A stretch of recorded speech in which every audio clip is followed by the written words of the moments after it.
By 1967, Daiei Studios understood that they had to change direction. The first Gamera film had been grim and destructive. The second leaned into that seriousness even further, but Gamera vs. Barugon failed to connect. Audiences weren't showing up the way that the studio had hoped. The issue wasn't with the monsters or the effects, but instead the tone. Kids just weren't responding the way that Daiei had hoped. The studio realized that Gamera didn't need to feel like a shadow of Godzilla, but he needed his own identity. Noriaki Yuasa, the director of the very first Gamera film, returned to direct this third installment after being left out of the production of Gamera vs. Barugon in the director's seat.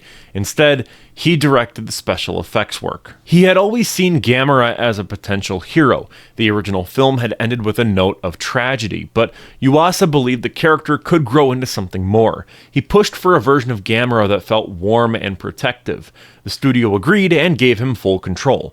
Yuasa also took over the special effects work, which let him shape the film's tone from both sides of the production. You see, usually with movies like these, you would have a director that would mainly focus on the human drama, and then the special effects director would control all the kaiju action. Writer Niisan Takahashi returned as well. His script focused on a more simpler and more direct story. A boy named Iichi becomes the emotional core of the film. He's the one who understands Gamera, believes in him, and helps guide the story forward. That choice gives the film structure. Gamera is good, Gaos is bad. The audience is never confused, and it really helps lock the film into being a kids' movie, but without really talking down to them. Despite having a successful box office run, Gamera's place in the kaiju world was becoming clearer, but there were still problems behind the scenes with Daiei. Television was taking viewers away from theaters, and the studio's financial future was very unstable. Gaos didn't fix that, but it gave Daiei a win that they needed badly, and it proved that Gamera had staying power when used the right way. More than anything, this was the moment that Gamera changed. He's no longer a loose cannon, no longer a danger. This film made him into something new. From here on, Gamera as a character had a purpose, and it started with Gamera vs. Gaos.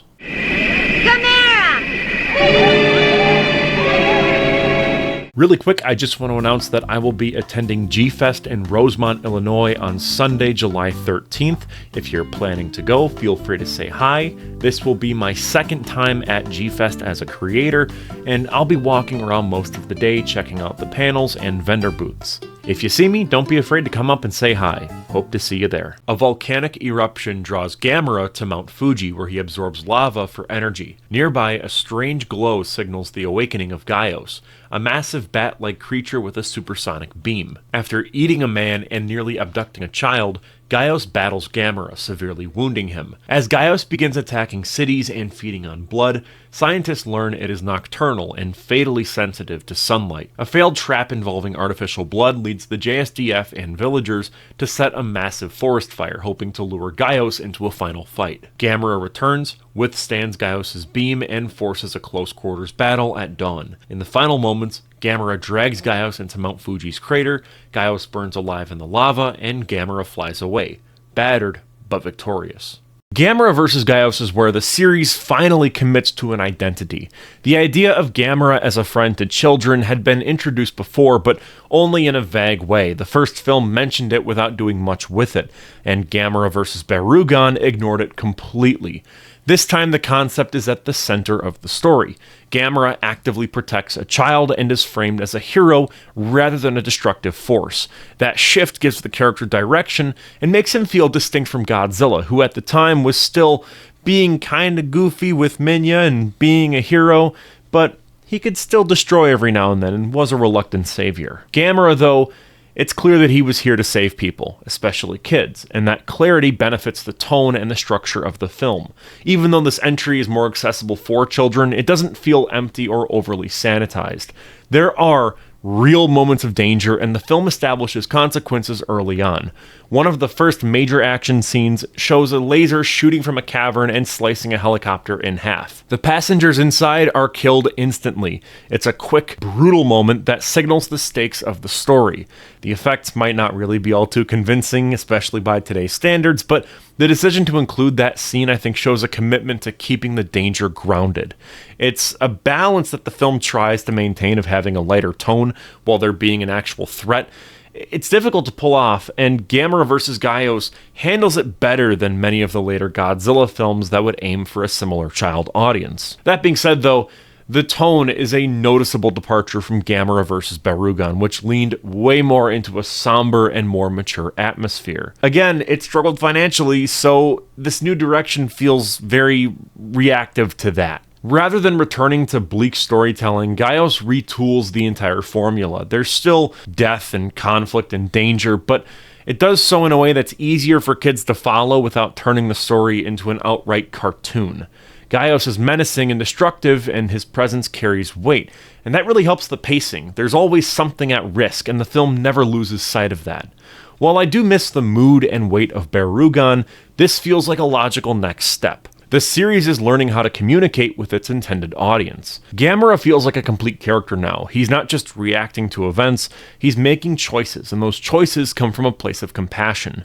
That alone is enough to carry the film. It makes the action matter and gives the story a sense of emotional payoff. However, you expect him to take a more central role this time around, but after that introduction, Gamera steps out of the spotlight. He leaves after being seriously injured in his first fight with Gyaos, and for a large stretch of the film, he is nowhere to be found. The film just feels like it's waiting for something to kick back in, as most of the time you're like, oh, I wonder how the military is going to stop Gyaos, and then you're like, wasn't this movie called Gamera vs. Gyaos? But the improvement in pacing is very noticeable, especially compared to Gamera vs. Barugon. That film spent way too much time building toward its kaiju action, and the delay made it feel sluggish. Here, the stakes are established very early on, and the threat is consistent. Gyaos is active throughout the middle of the movie, and the military scenes at least maintain some forward momentum, but even with the better structure, Gamera's absence does become a problem. The audience is drawn to him because of who he's supposed to be in this world. When he disappears for large stretches of the movie, the film loses a bit of its anchor. Gyaos can carry scenes, but the narrative just doesn't feel as balanced without the presence of the hero. That being said, though, Gamera's return in the final act gives the film the jolt that it so desperately needs. The last battle is full of movement, and there's a sense of payoff in seeing Gamera step up again. What really stands out in these scenes is the visual language of the fight. Whenever Gamera takes a hit, he bleeds bright green. It's a simple effect, but it works so well. It makes the damage feel real, and it gives the battle a more physical texture. It's hard not to feel like the film underuses its lead. The moments where Gamera is on screen are fantastic, and they show how well the character works when he's part of the momentum, but the structure leans heavily on Gyaos, and it sidelines Gamera during some of the most important narrative developments. Gyaos' first appearance is one of the strongest moments in the film. The atmosphere shifts immediately. The scene is quiet, drawn out, and patient, letting the dread build before we see him. When he finally emerges, the framing and lighting push things closer to horror than spectacle. The way the camera lingers on his silhouette gives the moment a weight that stays with you. His first kill, where he devours Okabe, is brutal and sudden. Okabe had earlier abandoned a child to save himself, and his death lands with a kind of narrative justice. It never feels like a throwaway moment. Instead, it's a statement about who Gyaos is and how this film plans to treat its characters. I mean, he literally gets eaten in a kid's movie. Gyaos' entire design is built around aggression. His body is all harsh angles and sharp points, with nothing soft or familiar to break the tension. He looks engineered to do damage. That silhouette helps communicate what kind of creature he is before you even really see him in action. The contrast between his jagged form and Gamera's more rounded shape really makes a nice visual dichotomy. Where Gamera feels sturdy and grounded, Gyaos looks unstable and fast. The design works because it reflects the behavior of each monster. Every action builds on that first impression, and the visual choices stay consistent throughout the film. Beyond the design of the creature, what makes Gyaos so effective is his intention. He doesn't stumble through cities or lash out by accident.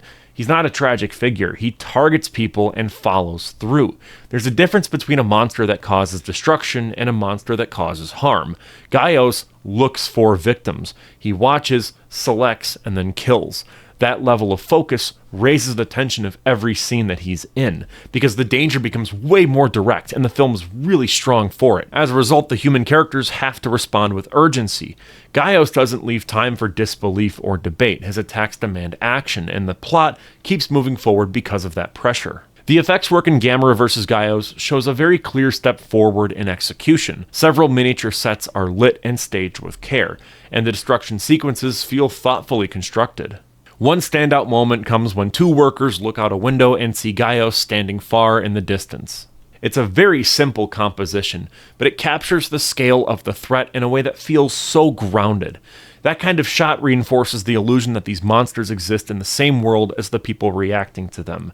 It blends that whole, let's film the human scenes separate from the monster scenes. It makes everything feel really seamless. The camera doesn't need to move, but it just holds the frame long enough to let the tension settle. Scenes like that make it easier to accept the less convincing moments. Some of the flying shots with Gyaos are a bit awkward and poorly integrated. The puppet used for those sequences lacks articulation, and it often drifts through the air without any sense of actual weight or movement. The difference between the suit and the puppet is extremely noticeable, and it breaks the rhythm when it happens during high-stakes moments.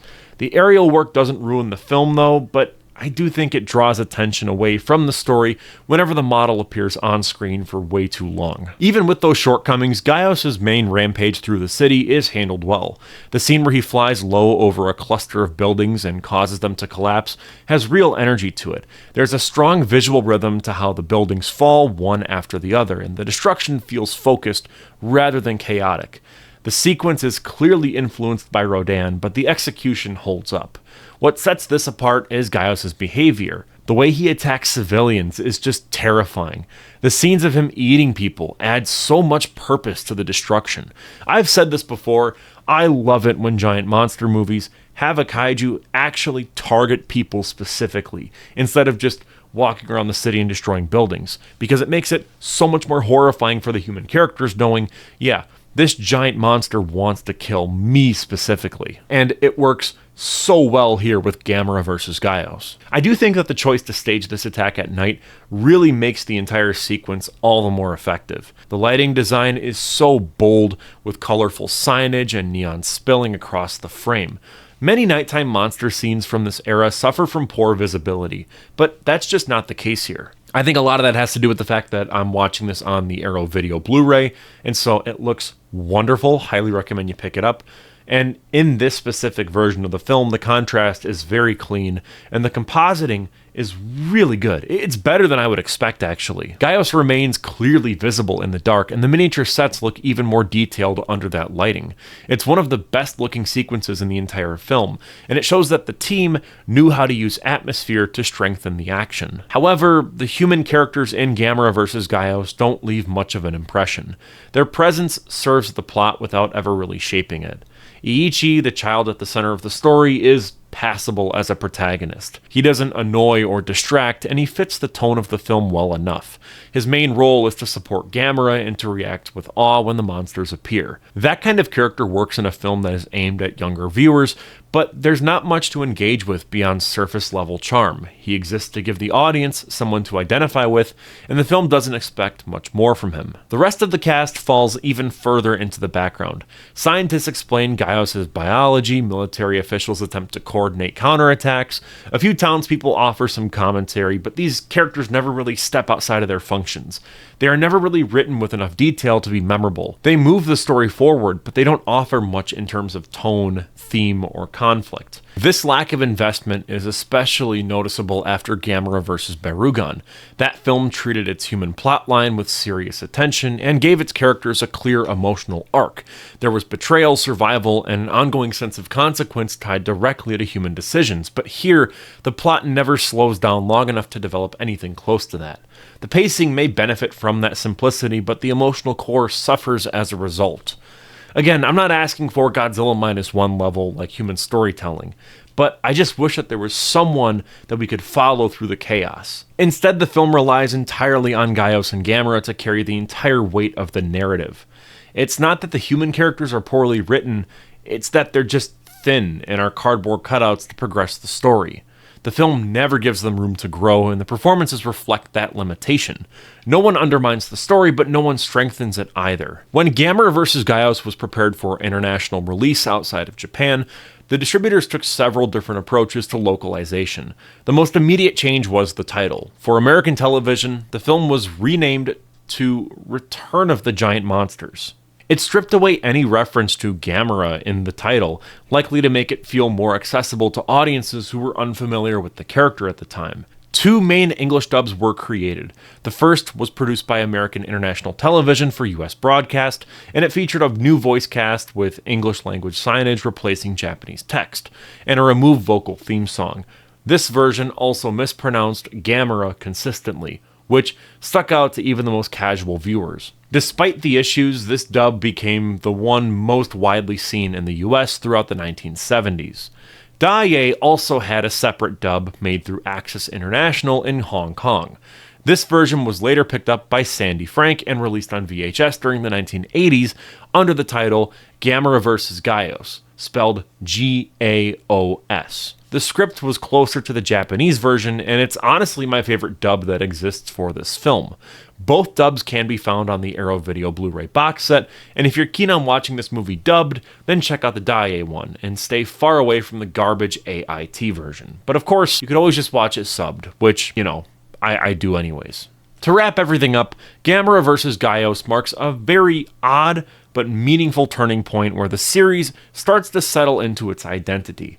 The story moves with intention, and the monster action is framed with a stronger sense of rhythm and visual clarity. It feels like the filmmakers finally knew what kind of film they were making. Even when the effects fall short or the human characters lack depth, the momentum never breaks. Gamera vs. Gyaos earns its place through steady pacing, distinct visuals, and a monster that finally carries real presence. And with all that out of the way, I'm Cole McCormick, you're watching Firewood Media. This is part 3 of my massive Gamera retrospective project. Stay tuned because up next I'll be covering Gamera vs. Virus. There have been some complaints that this series has been sort of inconsistent, where I posted I think the first one a month ago, and then 2 weeks ago I posted Gamera vs. Barugon, and now we're here. And a lot of that just has to do with the fact that I'm currently making my Superman series the same time as this one, and I want to get the Superman series done before the new movie comes out, so the Gamera stuff has kind of taken a bit of a backseat. But once we're all done with Superman, then it's right back to Gamera on a much more consistent basis. Big thank you to our channel members for making videos like these possible. Their names are listed right here on screen. For $1.99 a month, the executive producer tier gives you loyalty badges, custom emojis, early access to new videos like these, exclusive members-only content like my series Off the Cuff, where I talk about brand new movies, and occasional shoutouts. Then there's the custom video tier at $50 a month. Along with everything from the baseline executive producer tier, you'll get a custom video on any topic that you choose. Do you want a deep dive, a weird theory, or just something fun? I'll make it happen as long as it's YouTube friendly and not wildly illegal or expensive to produce. Either way, thank you so much for watching, and I will see you in the next one. Peace out.